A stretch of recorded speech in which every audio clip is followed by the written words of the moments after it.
ও কবরের যাত্রীরা, ও পর্দার আড়ালের মা বোনেরা, ভালো করে মনটাকে বুঝাও, তারপর মাওলার কবরে যাও।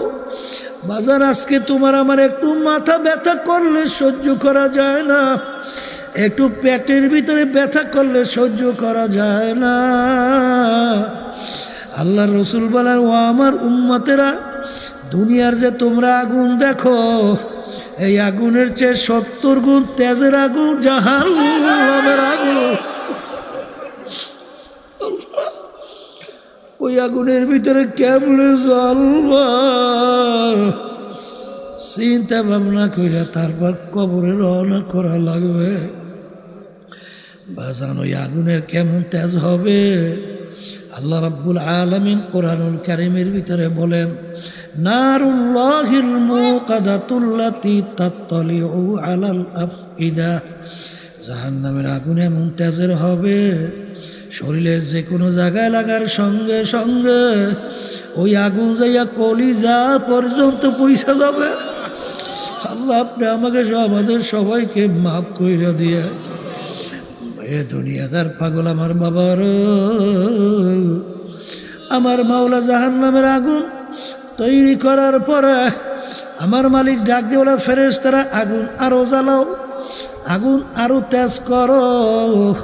এই আগুনে হবে না, হবে না, আগুন আরো তেজ করো। কারণ নাফরমান আমার সমস্ত নেয়ামত ভোগ করলো। আমরা যে দেখতেছি, এই চক্ষু নেয়ামত কে দান করলো? আমরা যে কথা বলতেছি, জবান নেয়ামত কে দান করলো? আমরা যে ব্রেন দিয়ে পড়াশোনা করলাম, ব্রেন দিয়ে ব্যবসা বাণিজ্য করলাম, এই ব্রেন নেয়ামত কে দান করলো?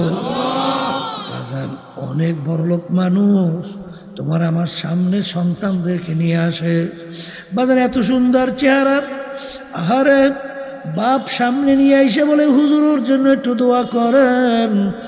ও ভালো মন্দ কিছু বোঝে না, আর বাপের চোখ দিয়া পানি পড়ে, আর সন্তানের দিকে তাকাইলে চোখে পানি রাখা যায় না। আরে মাওলার দরবারে বলি, মালিক আপনি তো ইচ্ছে করলে আমাকে এরকম প্রতিবন্ধী বানাইতে পারতেন।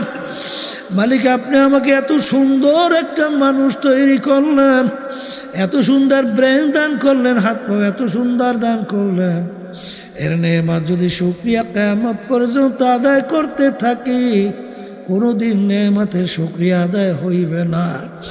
এই জন্য আমার বাজানদেরকে বলবো, পর্দা আলের মা বোনদেরকে বলবো, এ দুনিয়াদার পাগল আমার বাবারা, আল্লাহ রাব্বুল আলামিন ফেরেশতারা, এই আগুনে হবে না, আগুন আরো জ্বালাও। 1000 বছর পর্যন্ত জাহান্নামের আগুন তেজ কর।